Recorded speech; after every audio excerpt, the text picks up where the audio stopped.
Good morning to everybody. Phil Beckwith, the professional painter and decorator. This is part 2 of doing my, let's call it the lounge makeover. Yesterday, you saw me, I was lining that wall there, all getting ready to put a feature wallpaper on there in a few days' time. Now, I said I'd come back to you and we'll just talk through the processes of doing things with a room. I've cleaned everything down. I've done all the filling up. I mentioned that in the video yesterday. All the woodwork's rubbed down and I've gone around everything with cork. So what I did last thing before I left yesterday, before, you know what it's like working at home, you work late. I went round all around the coving edge there, round the edges, anywhere that there was the wall rock, I've just done a bead of cork. And some people ask, which is the one time Red Devil cork. I've just gone around all the edges just to seal those in, ready for when I actually put the wallpaper on. Because when you come to do your cuts, you can actually cut neatly into that cork and it gives you a nice, sharp, soft cut edge. I think that makes sense instead of cutting into something like a plasterboard that could just go brittle. But anyway, we're here today. I'm not going to show you how to paint. You're going to thank me for that one. But I am going to talk about a product that you might not have really seen before, and I'm going to use it on my ceiling. I've got some spare leftover paint from a job. This is what you do, don't you? Have some spare leftover paints. And it's the Caparol. Can you pronounce this with me? Capasilan. Now, some of you are going to ask, what is this paint? I'm going to try and keep it really simple to you. This is an emulsion paint that can be used on ceiling and walls. I'm going to say to you, read the blurb or the instructions on the back if you want to know specific surfaces, substrates you can go over. But to group it all in, it goes virtually over everything. But one of the beauties with this paint is this is in effect like an anti-reflex paint, one that's not going to be showing banding, it's not going to be showing brush marks, it is going to give you a flat finish, particularly across ceilings. So if you're using at the moment Caparol AR2, if you're using Brewers, have you seen my video on the Brewers one yet? AF1, a flat paint for ceiling that doesn't show flashing. This is another one. Now, I know about the flashing of this because I've used it before and I've actually sprayed it, and I've sprayed it using my main Graco sprayer. So I know that this actually works over ceilings, spraying it. But for today, for the trial purposes of how good this paint is, I will be cutting in the coving and I will be rolling the ceiling, because I want to see whether it leaves any roller marks. And I'll be true to my word. I will be reviewing it and actually saying yay or no, nay. I will get a camera up at ceiling height. People have said, oh, you're not showing the camera angles towards the window. So I will do that when it's dry. But this paint, the beauty of this paint, let's go back to what this paint is.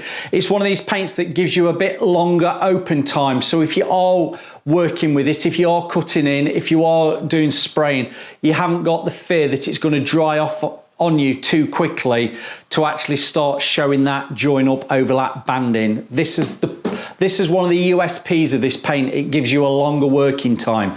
Now, it is water based and you can thin it 5 to 10%. Obviously, try a little bit of an area first. If you are spraying with airless, you'll probably be thinning it anyway. But if you are actually doing a roller coat and brushing, you might say it just wants a little bit to it. Now, the paint that I'd had previously on that ceiling was Macpherson's Eclipse. It's quite a dry paint, that Eclipse, so I will be just adding a little bit of water to this to make it a little bit easier to apply, for the porosity for it to soak in. But when I go back to the second coat, I'll try and thicken it up a bit and go over it with a bit neater coat, shall I say. Now, drying time for this is 4 to 6 hours. I'm going to get the heating on, I'm going to get the windows open. I'm going to try and get another coat on later this afternoon within about that 4-hour period. But as I say, I have used this paint before. I thought it was very good, and I want to see what it's like for actually brushing and rolling. Now, the tools, what tools am I using? Straightforward. I've got a 3-inch brush. I might have mentioned this on previous videos.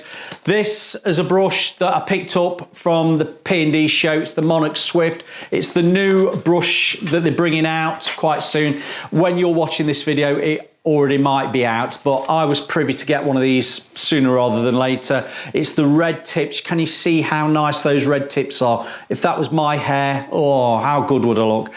But what's this like? It's the 3-inch. It cuts in quite nicely. It applies a nice amount of paint. The people at Monarch know I'd be very interested in one of these brushes in a 4-inch, or anybody doing a brush in a 4-inch, because it is nice to have an emulsion brush that is just that little bit wider. But saying that, this is an 88 millimeter. Let's call it, it's a bit more than 3. What would 88 mils be? 3.5 inch to nearly 4-inch. It's not quite 4-inch because that would be 100 mil. So you are looking at round about that 3.5 inch width brush, which is really good. Now you'll see a difference between this brush and their traditional this is 4-inch. This is an 88 as well. This is let's call it 3.5 inches. Can you see the difference? It's just the color. That feels a little bit firmer. That's a little bit softer on the bristle. Saying that's very nice to apply paint with. So that's what I'm going to be cutting in with. Come to do the roller. Sleeve choice, selection, whatever you want to say. Now, you know I do like the Rota Golds, and if anybody asks me which is my go-to roller sleeve, it would be a Rota Gold. This is a medium pile. I have got the longer pile there, but for today's video, I will be using, I've got a new one. That is a medium pile, and I have washed it out earlier. It still feels a little bit damp, but I've just washed it to get any of the fluff that might be on a roller when it's brand spanking new. If you like, you can wrap it around with tape, masking tape, and pull off any of the fluff, but I've just washed that out, a little bit of soap, and rinsed it out. I'm sniffing the pile. It's nice and clean, and there's nothing come out of that. So that's what I'll be rolling with. And I'm going to be painting the ceiling. I'm not going to show you how to paint a ceiling. It's straightforward. I'm going to be trying to keep all in one direction. That's a pop band, isn't it? I'm going to try and work from a window, whatever's best for you to actually see the wet edge and work with it. Try and keep in one direction. Don't go all over the place. But saying that, if you are using a roller covers a big area quite quickly. Well, it's only a 9-inch. But you can actually keep a wet edge going, and that's the whole idea with a roller. You can go any which way you like, but if you read the instructions to keep keep the reduction on any bands and stroke flashing, if you can keep all in one direction, that is quite beneficial. Now the colour I've got is I'm going to say it's nearly mixed to something like a Purbeck stone on a Farron ball colour. It's not a Farron ball colour. If it's not matching exactly, I'm not too worried. It's something very similar to a Purbeck stone on the Farron ball colour card. So we'll see what that's like. I'm going over a magnolia colour that's been done previously, and hopefully 2 coats will be fine. It should be, because the opacity of this paint is pretty good, and as I've said before, I have used it. I know it sprays well. We just want to know what it's like with a roller. So let me get some paint out. I'll start painting. You'll probably see a little bit of B footage on that, and then what I will do, I will come back at the end when it's all dry and we've got some more coats on, and we'll have a little bit of a review of what it actually looks like. But this, as I've just said, is Capasilan by Caparol, and it's not to be overlooked. It's one of these ones that you might want to try. I won't give you a price on it. I'll poke my finger just there to what the current price is for when this video is actually filmed and when it's edited, but that's the current price of what a mixed colour of Capasilan is, if you're interested in purchasing it. Now, where can you get it from? I can get this through Brewers, I can get it through Paintwell, and if you go to, I think it's all made up at Paint Shack. This is through Paint Shack. So yeah, just have a look online, and don't forget, I've always said to you, the price of materials is quite small for the cost of your labour for doing a room. So if I'm doing this room, and this room would be costing, this is my house, so it's a busman's holiday, I would say this room would be anything around about £2,000, 1,500 quid plus VAT. To do this room might be around about that price. The material element of the labour for doing this room is next to nothing. So if you do want to spend a little bit more on paint, don't be frightened to actually spend on quality. Quality remembered, long after price is forgot. That's what my dad always says. Right, catch you later. Right, I got my paint out now. Just there you can see I've got the roller on a roller pole, and I've just bedded that roller into the paint while I'm actually cutting in. The paint on that roller sleeve is bedding in and soaking into the nap of the actual roller fabric. So there's no need to be wetting in, there's no need to be spraying it with a, well, I don't know, garden spray to wet your roller in. Actually wetting it in with the paint and bedding it in is as good as anything. As long as there's the paint soaking into the actual roller, you're good to go. Right, I'm going to start in this corner just there. I've turned the light off so we don't get blinded. I'm going to start in that corner there. I'm going to bring the coving round with the brush. I'm going to go slightly onto the ceiling because that's where I'll be cutting in back with the roller. I'm not going around with a mini roller. I can cut in quite close to the actual coving edge, and I'll be going slightly onto the wall and feathering off any fatty edge on the wall, but you'll see me do it. And once I get to there, fast forward, I won't show you anymore. Bed your brush in.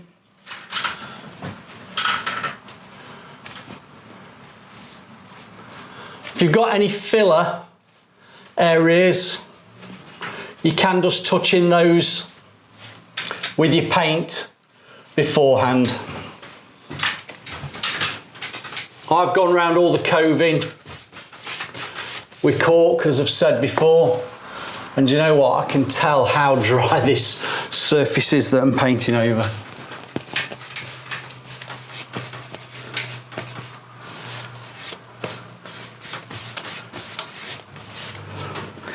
It's soaking it in like blotting paper.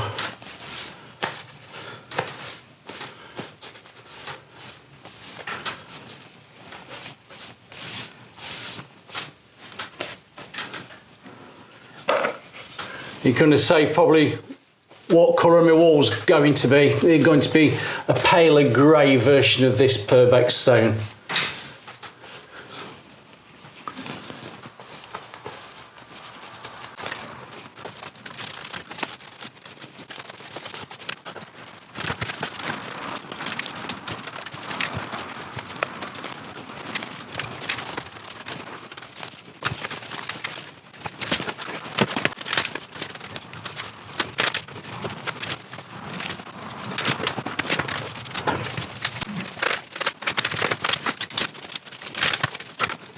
Okie dokie, now I'm probably coming up to 4 hours since first coated that ceiling. I have to say it's actually dried quite nicely, and probably within about 2 hours you'd actually say it had probably, well, say dried off. Now it says 4 to 6 hours. I'm nearly at 4 hours now. I've had the heater on, I've had the windows open just over there, so we've circulated the air. I think I'm good to go on that. Application wise, it did pull a bit because I was going over that Eclipse, which is the old contract paint, but now I feel that the second coat will go on a lot easier, because normally the paints do go on themselves a lot easier when you've actually already got a coat of the paint on. So that said, I'm going to get some more paint out because I'm coming low into the roller bucket and into my kettle that I was working out of. But yes, I'm going to give it a second coat. I'll come back tomorrow and we'll have a quick proper look when I've got more morning daylight coming through, because we're now coming up to late afternoon. So once I've got the light coming in the morning, we'll have a look across that ceiling, see what the flashing's like, whether I see any roller marks. And I've got to be honest, I went every which way I could on that, because it was whatever was easy to roll, whether it was one side of the stuff in the middle of the floor. I went one way, then I went the other. I didn't do tram lines or anything like that, keeping bands or anything. I've just gone all over the place.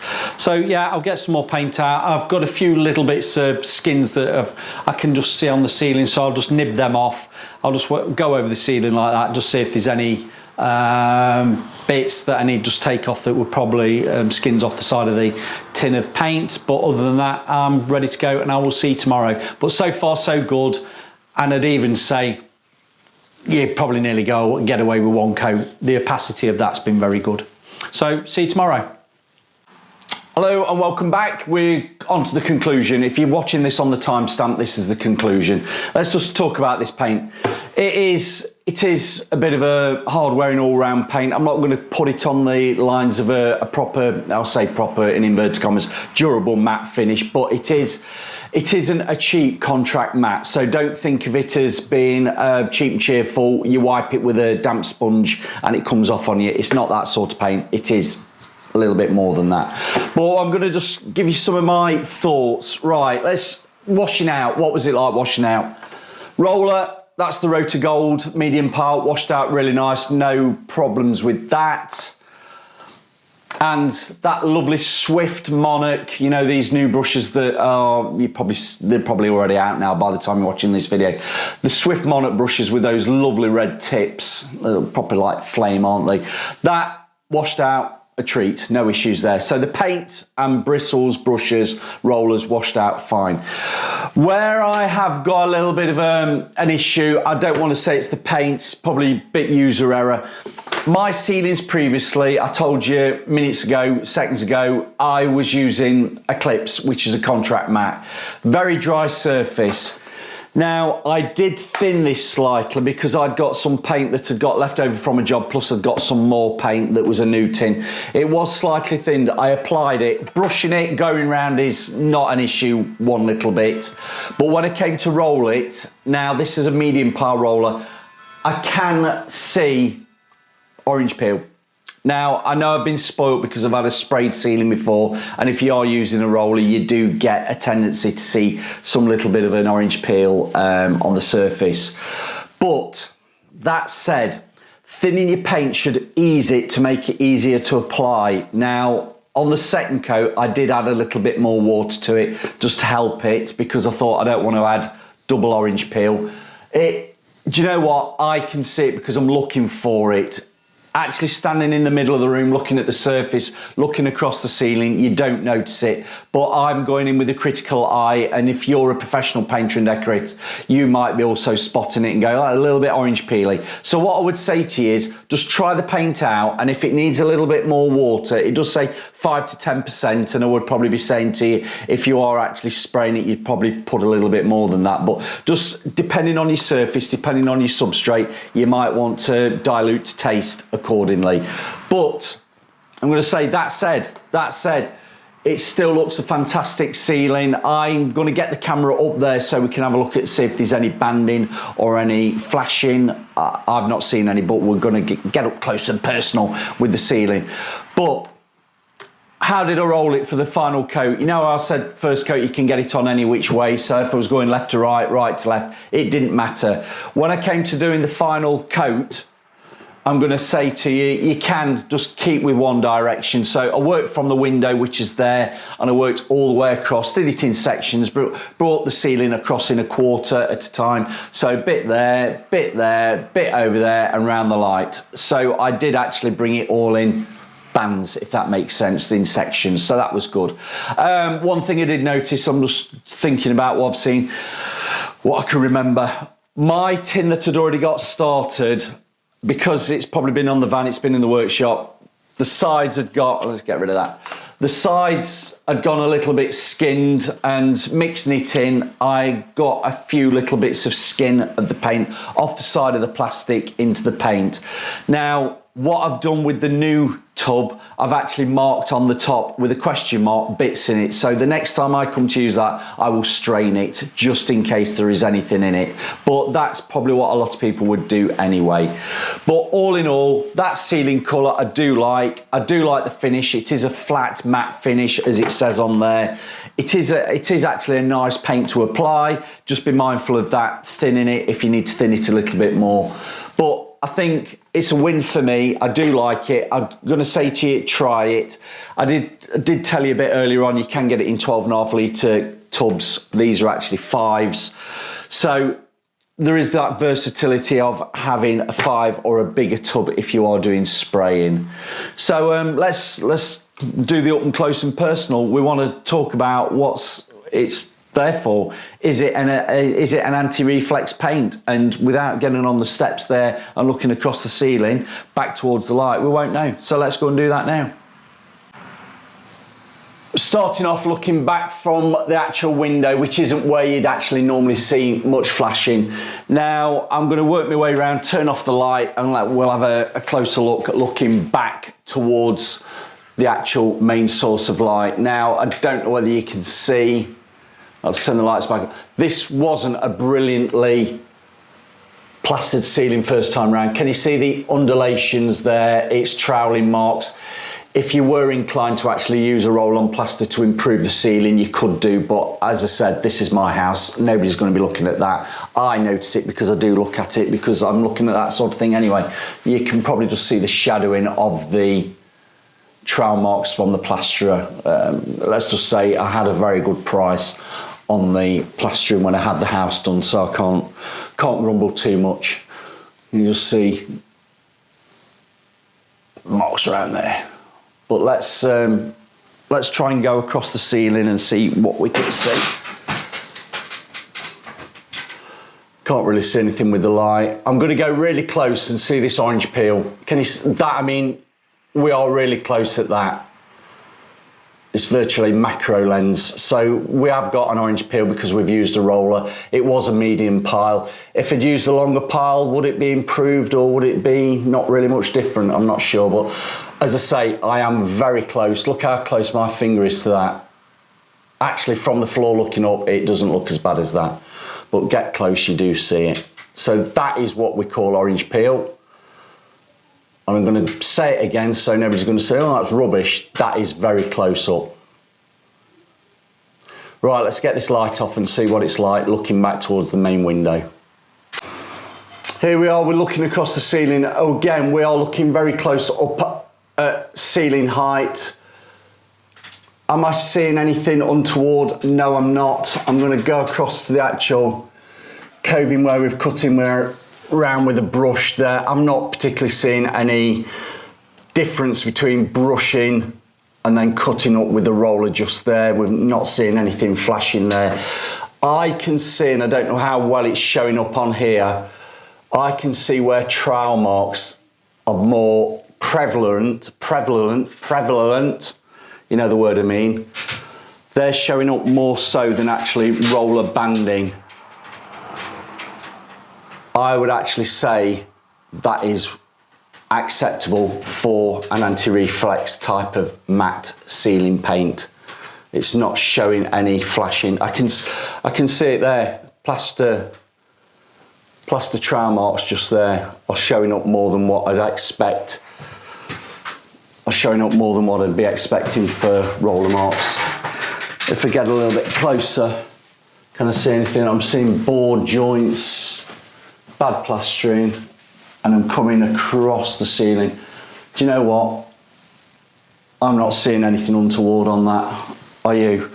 I don't think we need to be too critical looking at that. Let's have a look with the light back on across there. No. I can see more issues with the plastering than the actual paintwork. And again, I'm going to go up close and you can probably see orange peel. Look at that. Look how close my camera's having to go into macro mode to see orange peel with the roller. Come on, can we get it? Just there. So I don't think, all in all, we're too bad at that. I've said to you before, give it a try. Look at the plastering there. So that was an up and close and personal on that ceiling, and I think you'll agree with me, I was really having to look for issues with that. Obviously the biggest issue for me is seeing that orange peel, and particularly being up and close and personal, it does look quite bad. But actually standing here looking up, unless you're actually staring at it, you're not noticing that orange peel. Now, if you do spray, and if you are into spraying, you'll probably say to me, Phil, a sprayed ceiling is perfect with that. I know, because I have sprayed this paint before and I know how good it is.